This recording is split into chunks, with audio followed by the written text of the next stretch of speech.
ह्या माझ्याच ऊर्जा आहेत, ज्या नकारात्मक ऊर्जा आहेत. या कर्माच्या जेवढे काही मी जे कर्म माझे बिघडलेले असतील किंवा ज्या कर्माचे मला दूषित कर्म झालेले असतील, हे दूषित कर्म आता या साधनेच्या मार्फत काय होतं ते स्वच्छ होण्याचा प्रयत्न करत आहेत. पण त्या व्यक्तीच्या रूपात येत आहेत एखाद्या किंवा त्या घटनेच्या रूपात येत आहेत आणि ही माझी परीक्षा घेत आहेत. माझ्या आयुष्यात ज्या दिवशी हे जागरण घडलं त्याच्या दुसऱ्या दिवशीला असे अपरिचित व्यक्ती मला भेटले. ते स्वतः दत्तगुरू होते. हा पहिला माझा ॲक्च्युली अनुभव तुम्हाला सांगू शकतो, कारण की त्यांनी मला जे मार्गदर्शन केलं 1.5 तासात आणि त्या रात्रीच्या ज्या घटनांबद्दल त्यांनी मला स्वतःहून सांगणं सुरुवात केली आणि ते सांगत असताना त्यांनी मला बऱ्याच गोष्टींनी त्यांना हे सांगण्यात आलं की तुला आता 6 महिने काय करायचं आहे आणि या वर्षभरात तुझा प्रवास कसा घडणार आहे, याचे सगळे संकेत त्यांनी मला देऊन गेले की जेव्हा गुरुदेव दत्तात्रेय तुम्हाला मार्गदर्शन करण्यासाठी कुठल्या ना कुठल्या गुरूंच्या मार्फत म्हणा किंवा कुठल्या ना कुठल्या सिच्युएशनच्या मार्फत, त्या घटनांच्या मार्फत ते तुम्हाला मार्गदर्शन करतात इतकं नक्की आहे. पण कुठेतरी मित्रांच्या घोडक्यामध्ये बसणारा व्यक्ती आणि कुठेतरी हळूचकन एखाद्या पार्टीमध्ये इन्व्हॉल्व होणारा आणि त्या पार्टीमध्ये आपसूक पावलं वळाली आणि साधी घेतलेली एक छोटीशी ओठाला लागलेली बियर ते कुठे घेऊन गेली, त्याचं स्वतंत्र उदाहरण मी आहे.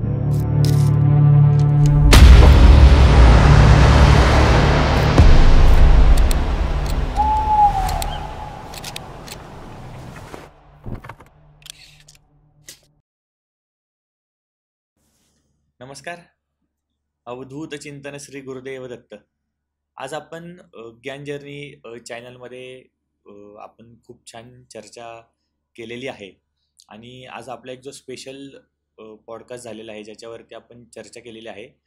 किरण उरकुडे सर नागपूरवरनं खास आपल्याकडे चर्चेसाठी आलेले होते आणि आपण कोणत्या कोणत्या टॉपिकवरती चर्चा केलेली आहे. त्याच्यामध्ये आपण दत्त महाराजांची साधना कशी करायची, दत्त महाराजांचा इतिहास नक्की काय आहे, त्याच्यानंतर आपण श्री दत्तमाला मंत्र त्याचं अनुष्ठान कशा पद्धतीने करायचं आणि खूप सारे सरांचे आपण अनुभव जाणून घ्यायचा प्रयत्न केलेला आहे या चर्चेमधून आणि या पॉडकास्टच्या माध्यमातून. तर ह्या सगळ्याचा नक्कीच तुम्हालाही फायदा होईल आणि तुम्ही शेवटपर्यंत हा व्हिडिओ पूर्ण पाहाल की जेणेकरून तुम्हालाही दत्त संप्रदायामध्ये जाण्याची एक प्रकारे आस लागेल आणि तुम्हाला पण काही शंका वगैरे असतील या चर्चेच्या माध्यमातून, तसं तुम्ही किरण सरांशी संपर्क करू शकता. तर पूर्ण पॉडकास्ट नक्कीच पहा आणि तुम्हाला काय वाटतंय, तुमच्या काही शंका कुशंका असेल आपल्या कमेंट सेक्शनमध्ये नक्कीच सांगा आणि आपल्या चॅनलला लाईक शेअर सबस्क्राईब करायला विसरू नका. धन्यवाद.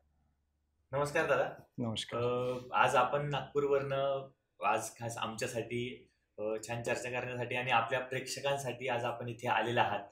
तर आपण चर्चेला छान सुरुवात करूयात.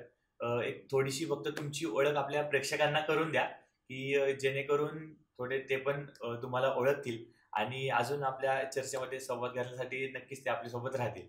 नक्कीच. अवधूत चिंतन श्री गुरुदेव दत्त. नमो गुरुवे वासुदेवाय. माझं नाव किरण उरकुडे.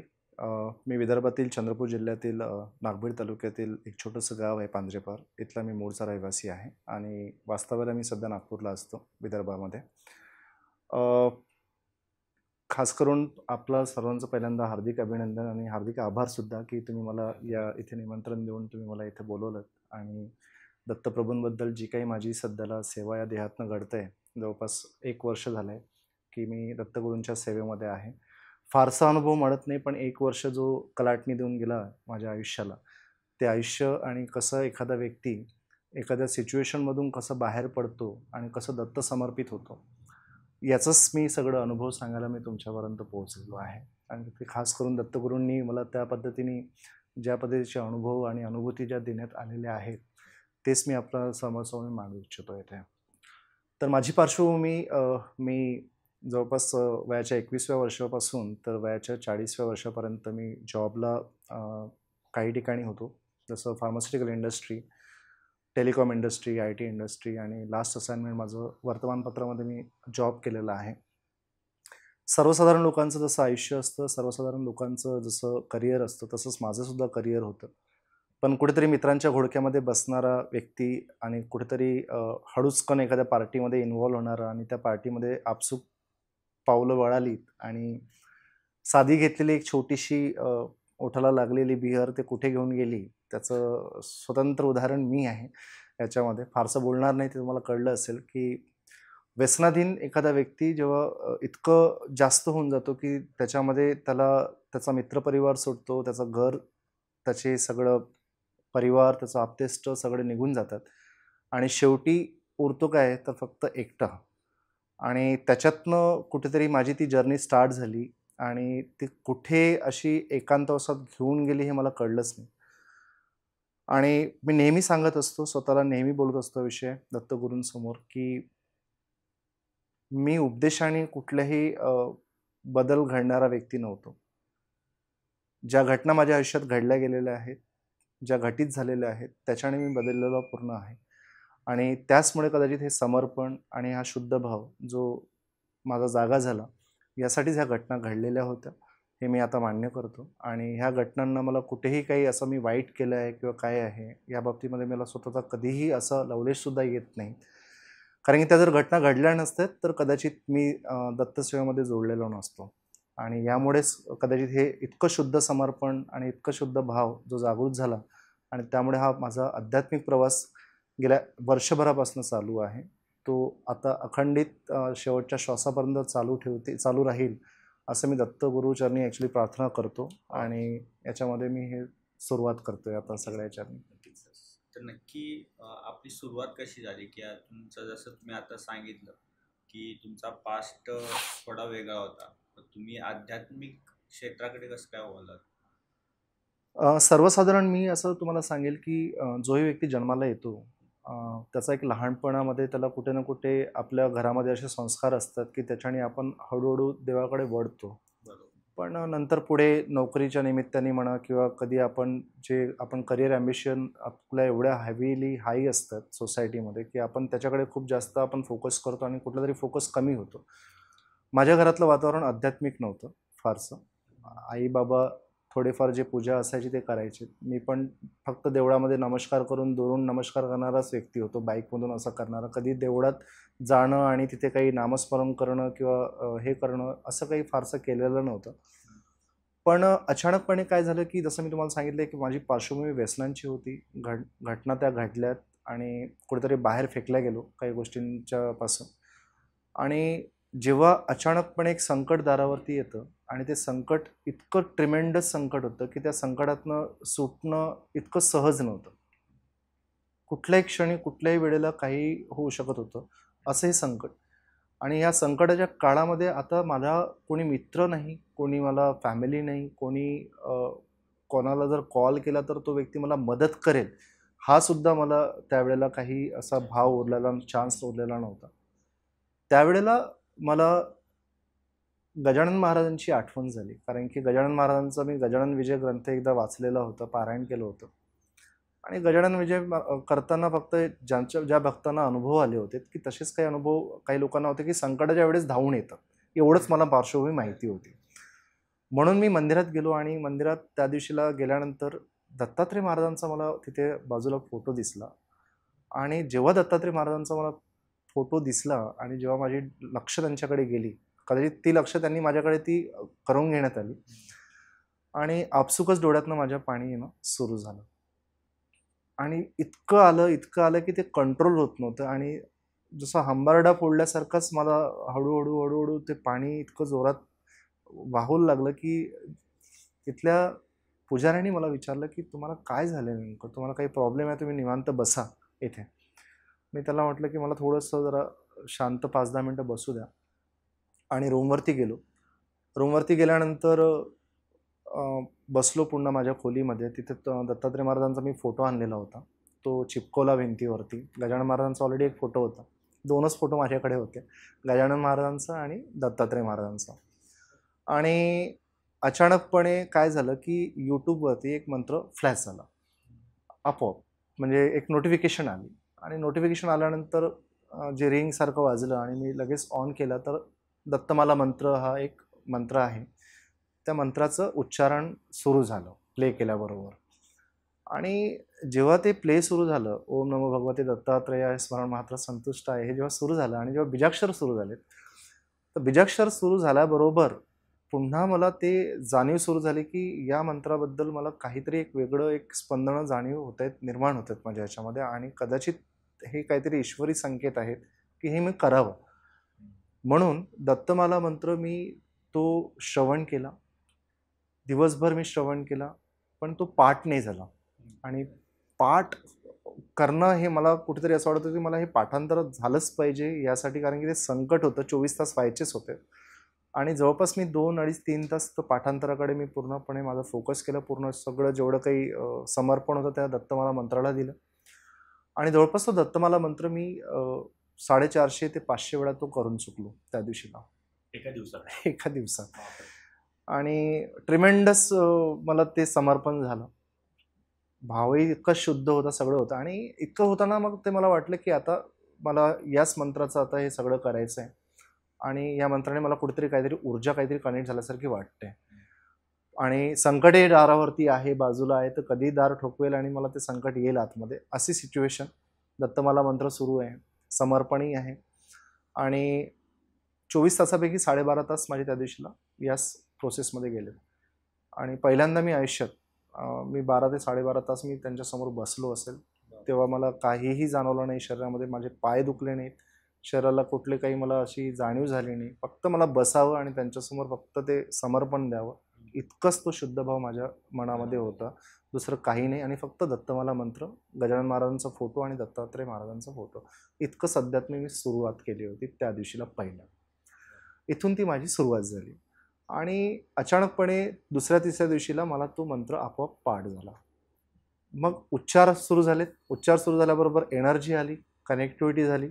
आणि नंतरचा प्रवास मी तुम्हाला ऑलरेडी सांगितलेला, म्हणजे सांगेल तुम्हाला काय झालं याच्यानंतर. तो खूप अद्भुत प्रवास आहे. आणि याच मंत्रापासून माझी ही सुरुवात झाली, दत्तमाला मंत्रापासून. आणि याच मंत्राने मला पूर्ण माझं आयुष्य बदलून गेलं. आणि ज्या काही साधना माझ्या जुन्या जन्मातल्या असतील, जो काही माझा बॅकलॉग होता दत्तमाला मंत्राचा, तो दत्तात्रय महाराजांनी तो करून घेतला. आणि मला जो कृपाप्रसाद दिला किंवा जो मला त्यांनी साक्षात्कार दिला, ती अनुभूती मला चमत्कारासारखीच आहे, असं म्हणायला हरकत नाही. जसं की आता तुम्ही सांगितलं, तुम्ही दत्तमाला मंत्र या मंत्रापासून तुम्ही सुरुवात केली. आणि जसं तुम्ही सांगितलं की तुम्ही दत्त महाराजांच्या फोटोकडे पाहिलं आणि तुम्हाला ते एक आकर्षण जाणवलं. करेक्ट. तुम्ही आणि तुमच्या डोळ्यातनं अश्रू यायला सुरुवात झाली. बरोबर. तर नक्की दत्त महाराजांची आपण म्हणजे आधीच्या ह्याच्यात जाऊयात की नक्की दत्त महाराज म्हणजे नक्की कोण. आता हे मोस्टली सर्वसामान्य लोकांना तर माहितीच आहे, कारण की दत्त जयंती आपण सगळेजण करतो. दत्त महाराज म्हणजे ब्रह्मा विष्णू महेश या तिघांचं एकत्र अवतार म्हणजे दत्त महाराज. बरोबर. आणि त्याची एक बेसिक स्टोरी सगळ्यांना माहिती की बाबा सती अनुसया त्यांच्यापाशी कशी तिघजण प्रगट झाले आणि कशा पद्धतीने दूध प्रश्न झाल्यानंतर ते दत्त महाराजांचा अवतार झाला. पण ह्याच्या मागे नक्की काय स्टोरी आहे, जसं तुम्ही सांगितलं की ह्याच्या मागे 2-3 स्टोरी आहे. तर नक्की ही काय स्टोरी आहे याच्या मागे आणि ते कशा पद्धतीने चालत आलेलं आहे? सर्वसामान्य आपण जेव्हा दत्तपुराणामध्ये जेव्हा वाचतो, तेव्हा दत्तपुराणामध्ये दत्तात्रय महाराजांच्या जन्माची कथा ही सगळीकडे प्रचलित आहे. आणि काही गोष्टी अशा पण आहेत की ज्याच्यामध्ये आपण दत्तपुराणामध्येच ह्या सगळ्या गोष्टींचे दाखले आपल्याला मिळतात. त्याच्यापैकीच मी तुम्हाला 1-2 दाखले जे जन्माशी निगडीत आहेत ते मी तुम्हाला सांगेल. सर्वप्रथम तर अनुसया आईचं, म्हणजे मी त्यांना आई मान्य करतो, कारण की आईच आहेत त्या सगळ्यांच्या. आणि ब्रह्मा विष्णू महेश यांचं जे एकत्रितपणे रूप ज्यांच्या गर्भामध्ये वाढलं, अशा अनुसया मातांना म्हणजे काय बोलू की अत्रि ऋषी हे ब्रह्माजींचे मानसपुत्र होते, सप्तऋषीपैकी एक. अत्रि ऋषींची पत्नी अनुसया माता. आणि अनुसया माता जेव्हा, म्हणजे असं म्हणतात की जेव्हा ती बाहेर पडायची तेव्हा सूर्यसुद्धा आपलं तेज प्रकाश हा कमी करायचा की त्यांना त्रास व्हायला नको, इतकी त्यांची पतिव्रता होती. पृथ्वीसुद्धा मऊ व्हायची, जमीनसुद्धा मऊ व्हायची की त्यांना कुठे त्रास व्हायला नको. या अनुसया आईचं इतकं महात्म्य, इतकं सगळं होतं. आणि ते त्रिलोकात सगळीकडे पसरत नारद मुनींनी ही गोष्ट ब्रह्मा विष्णू आणि महेश यांच्या पत्नींना सांगितली, पार्वतींना सांगितली, श्री लक्ष्मींना सांगितली आणि सरस्वतींना सांगितली. तेव्हा हे खरंच सतीत्व इतकं आहे का, इतकं तेज आहे का, म्हणून हे पडताळण्यासाठी ब्रह्मा विष्णू महेश ही सगळ्यांना कथा माहिती आहे की त्या अत्रि ऋषींच्या आश्रमात गेलेत. आणि अत्रि ऋषींच्या आश्रमात जाऊन त्यांना निर्वस्त्र जेवण आम्हाला द्यावं ही त्यांनी मागणी केली. आणि ही मागणी जेव्हा त्यांनी केली तेव्हा अनुसया यांनी ध्यान करून आपल्या अत्रि ऋषींना, जे पती आहेत, त्यांना स्मरण करून पतिव्रता असल्याचं जे काही त्यांनी ऑलरेडी त्यांचं स्मरण झालेलं होतं, आणि त्या पतिव्रतेचं मी जर पालन केलं असेल तर हे जे 3 जे ऋषी म्हणून ज्या वेशात आलेले आहेत, हे बालके म्हणून 6 महिन्याचे माझ्यासमोर येतील. असं म्हटल्याबरोबर ते 6 महिन्याचे बालक ब्रह्मा विष्णू महेश हे झाले. हे कळताक्षणी ज्या वेळेला पार्वती, लक्ष्मी आई आणि सरस्वती ह्या धावत पडत अनुसया आईंच्या आश्रमात आल्यात आणि त्यांना हा सगळा वृत्तांत जेव्हा सांगितला की तुमची परीक्षा होती, सत्व परीक्षा होती, मला आमचे जे पती आहेत ते आम्हाला परत द्या, या परत देण्यासाठी ही सगळी उठावठेव होती. पण याच्या मागची तुम्हाला एक स्टोरी सांगेल आता, जी कथा आहे ती अशी होती की अनुसया आईंना देवगणांचं एक वरदान लाभलेलं होतं. कौशिक सती म्हणून एक सती होती, त्यांनी सूर्याला 7 दिवसपर्यंत काळोखात ठेवलं होतं श्राप देत. आणि अनुसया आईच्या तेजाने ते 7 दिवसाचा जो काळोख होता सूर्याच्या वरती हटवलेला होता आणि त्यांच्या त्या पतिव्रतेच्या त्या एवढ्या याच्याने त्या सेवेणी म्हणा ते फळास येऊन गेलं.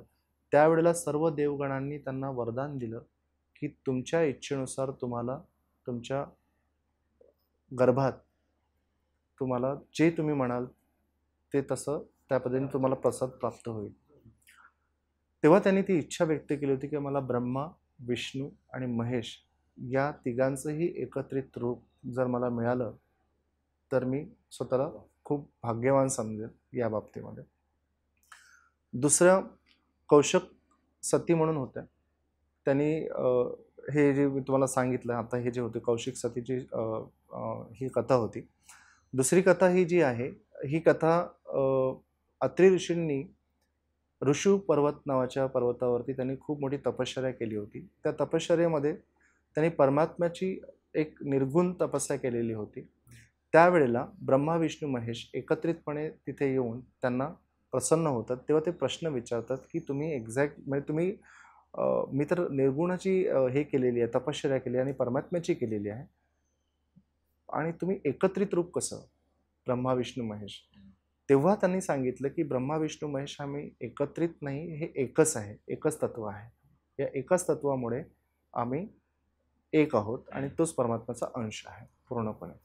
त्यामुळे ही गोष्ट जेव्हा अत्रि ऋषींना जेव्हा म्हणजे अनुसया मातेला जेव्हा गर्भधारणा झाली आणि जेव्हा वरदान देण्यात आलं आणि जेव्हा ते बाळ म्हणून जन्माला आले, तेव्हा जन्माला आल्यानंतर ह्याच गोष्टीची आठवण म्हणून दत्तात्रेय महाराजांनी स्वतःच्या याच्याने तिन्ही रूपांनी त्यांना दर्शन दिलं. ब्रह्मा, विष्णू आणि महेश एकत्रितपणे, म्हणजे 3 बालके झाली. तर एक बालक ब्रह्मांचं जे अंश होता ते चंद्राच्या रूपात पुढे गेलेत. दुसरे रुद्र अवतार म्हणून दुर्वासा ऋषी झालेत, त्यांचा अंश होता, ते आपल्या लोक कल्याणासाठी ते निघून गेलेत. आणि राहिलेत विष्णूचे जे अंश होते ते म्हणजे दत्तात्रेय महाराज अवतार. अशी ही त्यांची कथा आहे जन्माची. आणि दत्तात्रेय महाराजांचा जन्म हा जगाच्या कल्याणासाठीच आणि उद्धारासाठीच करण्यात आला असा आहे. जसं की आता तुम्ही दत्त महाराजांची आपल्याला वेगळ्या पद्धतीने स्टोरी वगैरे सांगितली. तर दत्त महाराजांची आता जशी आपण आधीच्या ह्याच्यात लोक सेवा करत होते, आता ह्या कलियुगामध्ये किंवा असे खूप सर्वसामान्य लोक आहेत की जे साधना वगैरे करतात, जे दत्त महाराजांचे अनुष्ठान करतात, किंवा आता दत्त महाराजांच्या रूपाने स्वामी समर्थ वगैरे किंवा श्रीपाद वल्लभ स्वामींना वगैरे पण ते पूजतात. तर नक्की दत्त महाराजांची आपण नक्की सेवा कशा पद्धतीने करतो किंवा कशा पद्धतीने केली पाहिजे? ओके, मी माझ्या अनुभवानुसार तुम्हाला सांगू इच्छितो, कारण की इतरांचे अनुभव वेगळे असतात, प्रत्येकांचे वेगळे अनुभव असतात. दत्तात्रेय महाराजांकडे मला सोपवण्यात आलं गजानन महाराजांनी, तुम्हाला सांगतोय, कारण की हे शक्य नव्हतं. आणि ह्या कुठेतरी तुमच्या पूर्वजन्मीच्या साधना असतात की जेव्हा गुरुदेव दत्तात्रेय तुम्हाला मार्गदर्शन करण्यासाठी कुठल्या ना कुठल्या गुरूंच्या मार्फत म्हणा किंवा कुठल्या ना कुठल्या सिच्युएशनच्या मार्फत, त्या घटनांच्या मार्फत ते तुम्हाला मार्गदर्शन करतात इतकं नक्की आहे. तेव्हा व्यक्ती आपसूक त्या साधनेकडे जातो. आणि ही साधना करत असताना दत्तात्रेय महाराजांचं जे रूप आहे, आपण त्या रूपाला जेव्हा आपण बघतो तेव्हा दत्तात्रेय महाराजांचं जे स्वरूप आहे ते स्मरण संतुष्ट आहे. म्हणजे तुम्ही एकदम स्मरण केलं की लगेच ते तुम्हाला संतुष्ट करायला येतात. म्हणजे स्मरण भक्ती सुद्धा ही 9 भक्तींपैकी सगळ्यात मोठी भक्ती आहे कलियुगामध्ये जर विचार केला तर, पण सगळीकडेच आहे.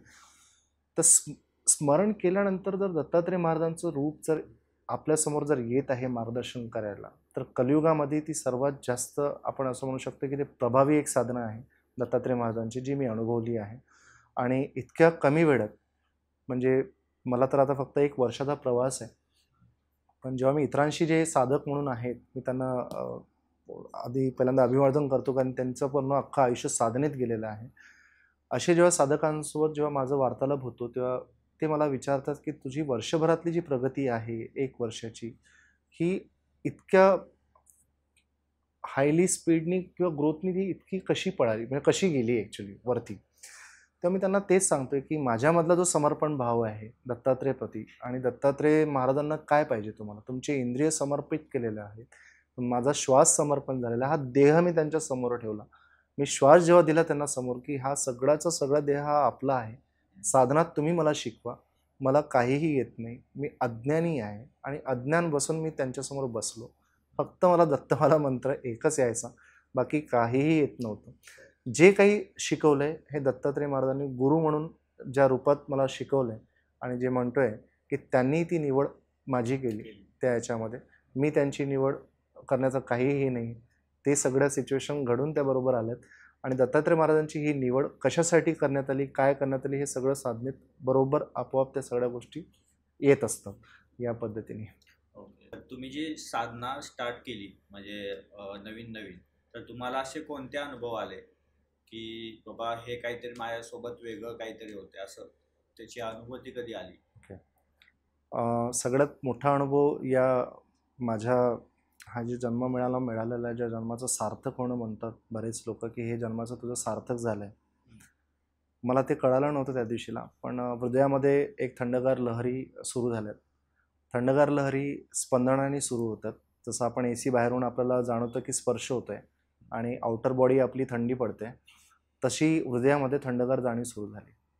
आणि ही जाणीव खूप सुंदर होती, आणि कोणीतरी मला ईश्वरी असं संकेत देत आहे किंवा ब्लेसिंग देत आहे, असं याचा काही लवलेशसुद्धा मला नव्हता, पण खूप हवीशी ती असणारी जाणीव अख्ख्या माझ्या टाळूवरून, म्हणजे या पार्टवरून तर पूर्ण मुखाद्वारे, हाताद्वारे, पूर्ण शरीरात, म्हणजे नखापर्यंत अशी ती थंडगार जाणीव, ज्याच्याने पूर्ण हवा, जी एनर्जी होती ती प्रवाहित होत होती बाहेर. बोलताना सुद्धा थंडगार वाफा निघायच्या. इतकी सुंदर ती अनुभूती होती, आणि त्या अनुभूतीनुसार मग मला असं वाटलं की ही काहीतरी आपल्यासोबत दत्तमाला मंत्राने झालेलं आहे. नेमकं काय मला कळायला मार्ग नव्हता. ही माझी पहिली अनुभूती होती, जी मी कोणाला सांगितली नाही. म्हटलं असेल कारण की माझी हार्ट अटॅकची खूप मोठी एक सिव्हिअर हिस्ट्री आहे, ज्याच्याने मला एक नवीन जीवनदान ऑलरेडी 3 वर्ष आधी मिळालेलं आहे. पण मला असं वाटलं की ते काही वेगळे संकेत असावेत का. पण मी शांत होतो. दत्तमाला मंत्र फक्त माझं हे सुरूच होतं. आणि दुसऱ्या दिवशी पाठीच्या कणातनं, मणक्यातनं भयंकर असं गरम सुरू झालं, आणि इतकं प्रचंड गरम सुरू झालं की ते असह्य होतं. म्हणजे समोरून पूर्णपणे तुमचं थंडगार जाणीव, समोरचं शरीर, मागचं शरीर तुमचं एकदम पूर्णपणे उष्णता, जी जवळपास असं समजा की ती असह्य अशी उष्णता होती. आणि हे काहीतरी वेगळंच सुरू झालं माझ्यासोबत. म्हटलं हे कॉम्बिनेशन, माझं काही चुकलं आहे का. दत्त महाराजांना मी सगळं सांगितलं, मी समर्पणीच होतो, पण देहच समोर ठेवलेला आहे. शेवटी तुम्हाला मला मारायचं जरी असेल समजा, किंवा माझा मृत्यू जर असेल त्या दिवशीला, तर तो मी टाळू शकत नाही. त्यामुळे मला हे माहिती होतं. त्यामुळे मी पुन्हा साधना सुरू केली. साधना म्हणजे काय, तर मी दत्तमाला मंत्रच फक्त उच्चार करायचो. मी डोळे कधी मिटलेले नव्हते त्या दिवसापर्यंत. मी कधी ध्यान सुद्धा केलेला नव्हता. अचानकपणे मला कुठून तरी जाणीव झाली, आणि मी 3ऱ्या-4थ्या दिवशीला दत्तमाला मंत्राची सुरुवात होती माझी इनिशियल वरती, कुठेतरी डोळे मिटलेत, आणि डोळे मिटल्याबरोबर मी अचानकपणे काहीतरी जाणवलं की मला कोणतरी स्पर्श करतोय बाहेरून, आणि तो तर्जनीमध्ये स्पर्श केला, जी आपली ध्यानमुद्रा असते, त्याच्यात एक विद्युत प्रवाह सुरू झाला, आणि विद्युत प्रवाह सुरू होऊन मग तो पुढे मेरुदंडाद्वारे, म्हणजे स्पायनल कॉर्डद्वारे तो इतक्या स्पीडनी गेला की तो तुमचं अख्खं आयुष्य बदलवून गेला त्या याच्यामध्ये. आणि 2 भुयांच्या मधामध्ये एक आपल्याकडे एक असं एक नेत्र आहे, त्या नेत्रामध्ये तुमचं दीप प्रज्वलन होतं आधी. हे सगळं झाल्यानंतर मी इतकं डिटेल नाही सांगणार, कारण की काही गोष्टी अनुभव जे असतात ते खूप हे असतात, पण ह्या अनुभवातले काही गोष्टी तुम्हाला फक्त शेअर करतोय. तर ती जी दीपज्योती होती ती छोटी होती आणि ती वाढली, आणि जेव्हा वाढत वाढत वाढत वाढत ती जेव्हा वर गेली पूर्णपणे कम्प्लिटली, तेव्हा मला कळलं की माझ्या शरीरामध्ये ही ज्योती आहे, आणि ही ज्योती आता ही प्रकाश देते आहे, आणि ही ज्योती प्रकाश देऊन मी जवळपास 2.5 मिनिटं शरीराच्या बाहेर होतो. म्हणजे त्या दिवशीला माझं, त्या वेळेला, त्या मोमेंटला माझं विज्ञान हे पूर्णपणे संपलेलं होतं, आणि विज्ञान संपून माझं अध्यात्माचं पहिली पायरी मी ओलांडलेली होती, ते हे जागरण होतं त्या दिवशीला. तर ही सर्वात मोठा माझा आयुष्यातला या जन्माचं सार्थक आत्तापर्यंत तरी करून गेलेला हा अनुभव आहे. हा प्रचंड मोठा अनुभव मी लिहून ठेवलेला पहिल्या दिवशीला, आणि दत्त महाराजांना मी तीच प्रार्थना केली की म्हटलं हे काय आहे नेमकं मला कळत नाही, कारण की हा माझा पुनर्जन्म झालेला असेल, आणि मला श्वाससुद्धा घेता येत नव्हता, हार्ट ब्लॉक झालेलं होतं, शरीर पूर्णपणे उष्ण झालेलं होतं, आणि टाळूवरून जवळपास माझ्याकडे घामाच्या पूर्णपणे अशा प्रवाह सुरू झालेला होता, आणि माझं पूर्ण आसन वगैरे सगळं ओलं झालेलं होतं. इतका प्रचंड घाम, इतकी प्रचंड उष्णता, प्रचंड ऊर्जा, आणि त्याच्यात साक्षात्कार म्हणजे त्या पद्धतीने ते सगळं दिसणं आणि ह्या सगळ्या गोष्टी होणं हे खूप भाग्यवंतांना लाभतात. ह्या गोष्टी ह्या जनरली शक्तिपात याचा करवला जातो काही ठिकाणी. माझा हा शक्तिपात न होता ही दत्तात्रय महाराजांनी दिलेली सगळ्यात मोठी माझा ही एक भेट आहे, प्रसाद आहे, आणि ह्या प्रसादाला मी ग्रहण करतो. मी हे सांगताना सुद्धा कुठलाही अहंभाव नाही, कारण की हे सगळे संकेत साधनेतून येतात की तुम्हाला कुठले अनुभव सांगायचे असतात, कुठले अनुभव सांगायचे नसतात, हे सुद्धा ह्या गोष्टी ऑलरेडी असतात. कारण की बरेच लोक म्हणतात की अनुभव सांगायचे नसतात काही गोष्टींनी, पण जेव्हा ईश्वरी तत्व तुमच्या हृदयामध्ये जेव्हा समाविष्ट होतं, आणि जे ईश्वरी तत्व त्या गोष्टींना तुम्हाला काही गोष्टी फक्तच त्या गोष्टी समोरासमोर आणायचे असतात, तेव्हा ज्ञानेश्वर महाराजांनी आपल्या 6व्या अध्यायात हे सगळं अनुभव कथन पूर्णपणे केलेलं आहे त्या गोष्टींचं. आणि ज्ञानेश्वरी आपोआपच माझ्या आयुष्यात ह्या घटनेनंतर पुन्हा आली, आणि 6वा अध्याय जेव्हा मी ते केला तेव्हा ज्या घटना ज्या घडलेल्या होत्या त्या घटनांनी मला त्या पूर्णपणे कम्प्लिटली ते एक मला पावती देऊन गेलीत की हा विषय घडला. मी त्यांच्याशी कुठलाही हे करत नाही आहे, तुलना करत नाही, पण असा अनुभव किती लोकांना आला त्याचं ज्ञान मला नाही, पण दत्त महाराजांची ही कृपा माझ्यावरती झाली, यासाठी मी त्यांचा खूप मोठा आभारी आहे याच्यावर. असं जसं की आता तुम्ही सांगितलं की तुम्हाला दत्त महाराजांचा साक्षात्कार झाला, तर दत्त महाराजांचा साक्षात्कार म्हणजे तुम्हाला प्रत्यक्ष दत्त महाराज कधी दिसले किंवा कधी साक्षात्कार झाला पहिल्यांदा, हे थोडं सांगू शकतो आपण? साक्षात्कार म्हणजे कसं आहे की जेव्हा तुमचं मेरुदंडातनं म्हणजे स्पायनल कॉर्डमध्ये जेव्हा ऊर्जा प्रवाहित होते, तर आपल्या मेरुदंडातनं जेव्हा ती मूलाधारापासून जेव्हा ती वर जाते, तेव्हा आपल्या मानेच्या इथे साईडला मेडुला ऑब्लॉंगेटा आहे, इथे पिनियल ग्लँड असतं. ही पिनियल ग्लँड काय होतं, ॲक्टिवेट होतं, आणि ही पिनियल ग्लँड जेव्हा ॲक्टिवेट होतं त्यावेळेला ती हळूहळू या साईडला येऊन इथे 3rd आयमध्ये ती स्टेबल होते. आज्ञाचक्रामध्ये आज्ञाचक्रामध्ये ते स्थिरावत होत असताना ती जवळपास पूर्णपणे शुद्धीकरण ऑलरेडी होत असतं कम्प्लिटली, आणि आज्ञाचक्रात जेव्हा येईल तेव्हा तुम्हाला ती आतल्या लेयर्स पूर्णपणे कम्प्लिटली तोडून टाकते, आणि त्याच्यामध्ये ती पूर्णपणे ते प्रकाश होतोय. तो जो प्रकाश असतो हा पिवळसर असतो, लालसर असतो, याचं कॉम्बिनेशन असतं, आणि ते एक छोट्या प्रमाणात तो एक जस्ट पेटतो, आणि पेटल्याबरोबर ती ज्योती असते. म्हणजे याचा अर्थ असा आहे की शरीर हे फक्त यंत्र आहे, आणि आत्मा हा तुमचा त्यावेळेला साक्षात्कार देतो. यालाच आपण आत्मसाक्षात्कार म्हणतो पहिल्या याच्यामध्ये. आणि हे जेव्हा होतं तेव्हा तो साक्षात्कार, ते रूप हे आपोआप तुमच्या आज्ञाचक्रामध्ये येऊन तुम्हाला दर्शन देतं. दत्तात्रय महाराजांचे दर्शन होतात, प्रत्येक तुमच्या इष्टदेवतांचे दर्शन होतात, जे तुमचे इष्टदैवत आहेत. तुमचे आज्ञाचक्रामध्ये असे देवी देवतांचे दर्शन होतात की ज्यांच्या सूक्ष्म रूपाने तुमचं ते सगळं मार्गदर्शन तुम्हाला करवण्यात येत असतं अशा ह्याच्यामध्ये. आता हा जो साक्षात्कार आहे, तर काहींना जन्मोजन्मी म्हणजे ते आयुष्य लावतात पणाला, तेव्हा सुद्धा त्यांना साक्षात्कार होत नाही काही लोकांना, आणि तुम्हाला थोड्या दिवसातच हे तुमचं झालं, हे जेणेकरून तुमचं मागच्या जन्मीचं पुण्य म्हणता येईल किंवा तुमची साधना म्हणता येईल. ओके, तर आता हे जे करत असताना, साधना करत असताना मला असे कोणते काय म्हणतात त्याला, निगेटिव्हिटीला फेस करावं लागलं की जेणेकरून तुमची साधनाकडे तुमचं लक्ष जाऊ नये, अशा कोणत्या गोष्टी आहेत की ज्याच्याकडे तुमचं बाबा हे मी लक्षच दिलं नाही, मला फक्त साधनाच करायची? खूप सुंदर प्रश्न विचारला तुम्ही. अजून एक याच्यामध्येच लागून की बाबा आपले प्रेक्षक पण खूप जण आहेत की जे साधना वगैरे करतात, बरोबर, आणि त्यांना पण या गोष्टी फेस कराव्या लागतात. जसं की बरोबर. तुम्ही सांगितलं त्याप्रमाणे. तर तुम्ही पण तुमचा अनुभव तर नक्कीच सांगा आणि मग नक्की. आपल्या लोकांना पण आपण कशा पद्धतीने ह्या गोष्टींना आपण हे करू शकतो, तोंड देऊ शकतो हे पण सांगा. नक्की. बघा काय आहे, की जेव्हा अशा घटना घडतात आणि जेव्हा अशा साधना सुरू होतात आणि साधनेतून आपण जेव्हा प्रगती करत असतो, त्यावेळेला असे अनोळखी व्यक्तीसुद्धा तुमच्या आयुष्यात येतात किंवा असे अपरिचित व्यक्ती येऊन जातात. कुठल्या ना कुठल्या माध्यमातून येतात. ते मग तुमच्या इंटरनेटच्या माध्यमातून असो किंवा ते तुमच्या शारीरिक रूपातनं कुठल्या वाटेकरूच्या माध्यमातून असो. माझ्या आयुष्यात ज्या दिवशी हे जागरण घडलं त्याच्या दुसऱ्याच दिवशीला असे अपरिचित व्यक्ती मला भेटलेत. ते स्वतः दत्तगुरू होते. हा पहिला माझा ॲक्चुअली अनुभव तुम्हाला सांगू शकतो, कारण की त्यांनी मला जे मार्गदर्शन केलं 1.5 तासात आणि त्या रात्रीच्या ज्या घटनांबद्दल त्यांनी मला स्वतःहून सांगणं सुरुवात केली आणि ते सांगत असताना त्यांनी मला बऱ्याच गोष्टींनी त्यांना हे सांगण्यात आलं, की तुला आता 6 महिने काय करायचं आहे आणि ह्या वर्षभरात तुझा प्रवास कसा घडणार आहे, याचे सगळे संकेत त्यांनी मला देऊन गेले, की साधना करताना सुद्धा आपण काय करतो, कुठे संयम ठेवायचा आहे, या सगळ्यांचं कम्युनिकेशन ते 1.5 तासामध्ये होतं.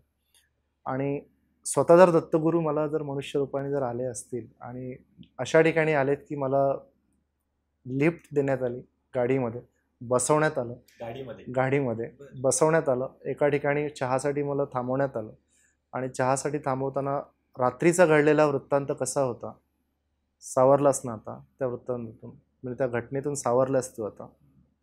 तुझी निवड कशासाठी झालेली आहे, हे निवड होत असताना तुला काय काय गोष्टींची काळजी घ्यायची आहे, कुठे जायचं आहे, कुठे नाही जायचं आहे, काय सांगायचं आहे, काय नाही सांगायचं आहे, या सगळ्या घटना त्यांनी मला 1.5 तासात सांगितल्यात. त्यांच्यानुसारच मी ती साधना सुरू केली, पुन्हा जोमाने सुरू केली आणि जेवढं मला त्यांनी संकेत दिले होते, तसा तुमचा प्रश्न होता, की काय काय नकारात्मकता होतात अशा वेळेला. तिसऱ्याच दिवशी माझ्या आयुष्यात हा इन्सिडन्स तुम्हाला सांगतोय. ज्या व्यक्तीसोबत मी खूप आसक्त झालेलो होतो, त्यांनी माझं कुठेतरी म्हणजे माझ्या कुठेतरी अशा काही भावनांना ठेच पोहोचवण्याचा प्रयत्न झालेला होता. ऊर्जा इतकी ट्रिमेंडस होती शरीरामध्ये, की जागरण झालेलं होतं आणि ती ऊर्जा मी सहन करू शकत नव्हतो. पण तरी पण ते सहन करते शरीर आतमधून. तो सुद्धा एक वेगळा प्रेशर आहे मला. दुसरा प्रेशर असा आहे, की आता माझ्या शरीरातली जी नकारात्मकता जी आहे, ती आता बाहेर पडणार. हे सुद्धा मला त्यांनी सांगितलेलं होतं. आणि ती अशी पडली, की मला त्या व्यक्तीकडनं त्रास सुरू झाला त्या दिवशीला. इतका ट्रिमेंडस त्रास सुरू झाला, इतका ट्रिमेंडस त्रास सुरू झाला, की ज्या साधनेमध्ये असलेले जे तांदूळ ठेवलेले होते, ते मी उचलण्यासाठी मी फक्त हात समोर केला रागारागाने, तर इतका विद्युत प्रवाह तिथे जनरेट झाला, की मी जवळपास 3 फुटावरती खाली आदळला गेलो. इतकं ट्रिमेंडस पॉवर तिथे त्या साधनेमध्ये तिथे तयार झालेलं होतं.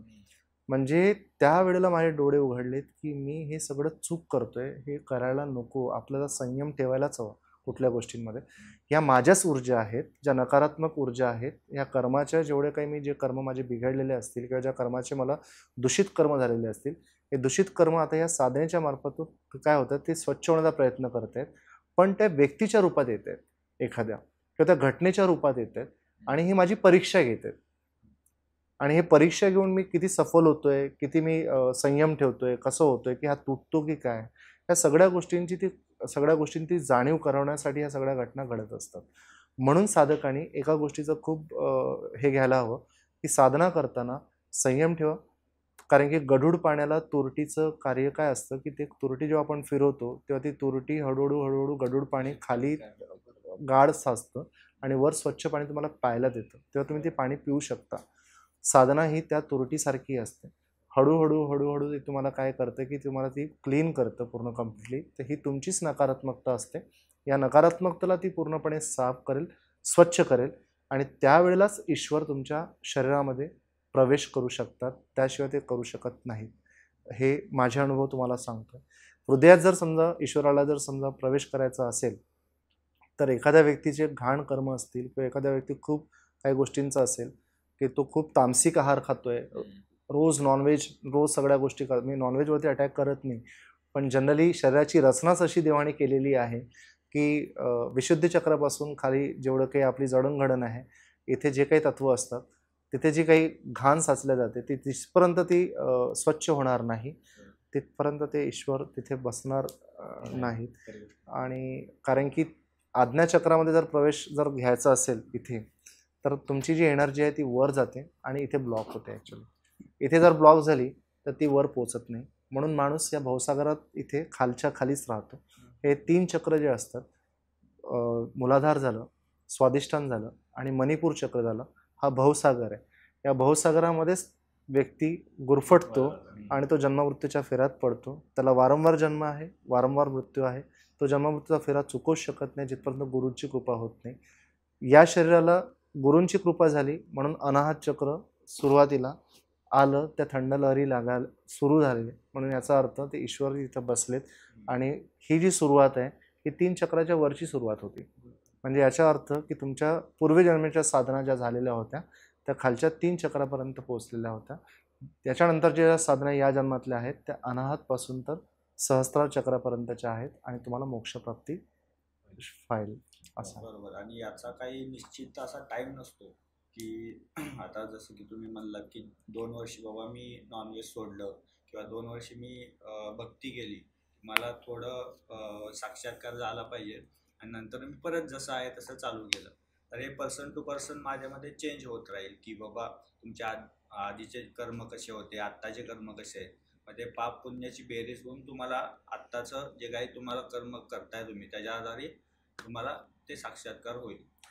बघा दादा, तुमचं एकदम खरं आहे. पण मी तुम्हाला सांगतो, मी कुठलीच गोष्ट सोडली नाही स्वतःहून. ना मी ड्रिंक सोडली, ना मी नॉनव्हेज सोडली. नॉनव्हेज मी कधीपर्यंत खातो तुम्हाला सांगतो. मी साधना सुरू करण्याच्या, दत्तमाला मंत्र सुरू करण्याच्या 2 दिवसा आधीपर्यंत मी नॉनव्हेज खायचो. डेली नॉनव्हेज खाणारा व्यक्ती मी होतो, मांसाहार करणारा. डेली ड्रिंक करणारा व्यक्ती मी होतो. पण अचानकपणे अशा घटना शरीरातल्या जेव्हा घडतात आणि शरीरामध्ये म्हणजे ते आपल्याला ते जाणीव होते, तेव्हा ते आपोआपच निघून जातं. तुम्हाला त्याच्याकडे काहीही बघण्याची इच्छा होत नाही. तुम्हाला साधं वरण पाणी इतकं सुंदर वाटायला लागेल की इतकं गोड आहे, इतकं अमृतासारखं वाटायला लागेल. तुम्हाला प्रत्येक घास आणि घास तुम्हाला असं वाटतं की हा खूप सात्विकतेकडे आपण चाललोय. ते गुरुकृपेशिवाय शक्य नाही. आपण कुठली गोष्ट जर समजा सोडायचा प्रयत्न केला की ती आपल्याला पुन्हा त्रास देते अचानकपणे. पण येस, संकल्प केला तर तो गुरूंच्या कृपेने आपोआपच निघून जातो. पण जरुरी नाही की गुरुकृपा झाल्यानंतरच तुम्ही सोडा, आधी सोडू शकता. पण येस, तामसिक आहारांमुळे काय होतं की माणसाची जी विचारसरणी आहे त्याच्यावरती खूप मोठा इम्पॅक्ट पडतो आणि साधनेवरती याचा खूप जास्त गंभीर परिणाम होतो. आणि त्यामुळे ती साधना जितक्या तीव्रतेने फलदायी व्हायला हवी तितक्या ते फलदायी होत नाही अशा ह्याच्यामध्ये.